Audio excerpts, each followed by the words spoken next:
when we talk about, within teams, and if you talk about like a modern company, right? Because we're touching that a little bit, saying, technology and all these platforms, what's happening with roles. So what about the collaboration between teams? How, what kind of challenges have you seen in your career?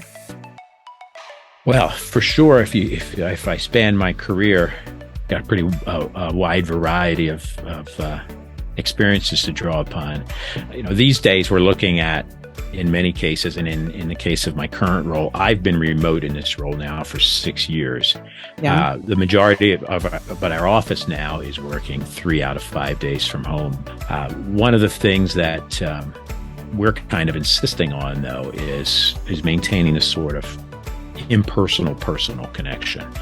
It's not the same as being face to face, but when you can connect through a screen and really find the human element to working together again, rather than just sending an email or just having a discussion through Teams without the cameras on, we're finding that having the cameras on makes a big difference in maintaining that level of connectedness, if you will. Some of the things that we try to do are pretty basic, just regular touch points. Let's schedule every week, every 2 weeks, a check-in, and they can be pretty casual. How was your weekend? How's your husband that had surgery last week? And we also have lives, right? So when a cat walks across the screen, our company, we're not the type to say, hey, this is business. Make sure you keep your pets away or your kids don't show up in the background. This is our real life. And, we're having to adapt by working from home. I think, again, it goes back to what I was saying earlier. It's kind of maybe pithy a little bit, but it's that human element of understanding each other and having some empathy and compassion for others, and not just bludgeoning them with, here's the monthly report, here's the monthly, here's what we did yesterday in sales, here's the number of orders we entered. I go back to that when it's all just about business and numbers and figures and objectives. It's pretty tough to get. People may stay connected in terms of being online and available, but are they really connected to the business? Are they really interested and engaged? And are they asking those curious questions you mentioned earlier? Yeah.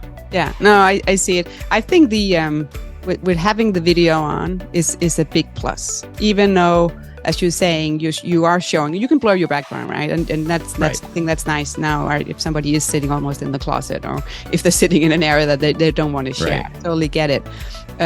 But just to have that you can see each other, I think it helps a lot. And also just if you sit globally, right? And if there's any accent, and I know I have one, right? So it's just to look at each other, and because I just can see quickly if somebody don't understand what I'm saying, I can see it in their eyes because they're like, what's going on?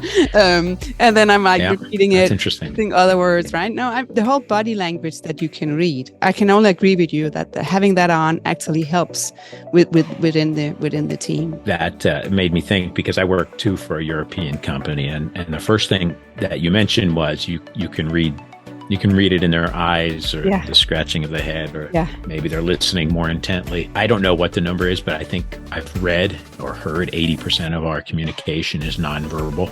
Yeah. If you think you're communicating and staying connected with people by writing a mail or just talking on a voice over IP chat or on your cell phone, you're probably not getting the entire meaning of what you intended. Yeah.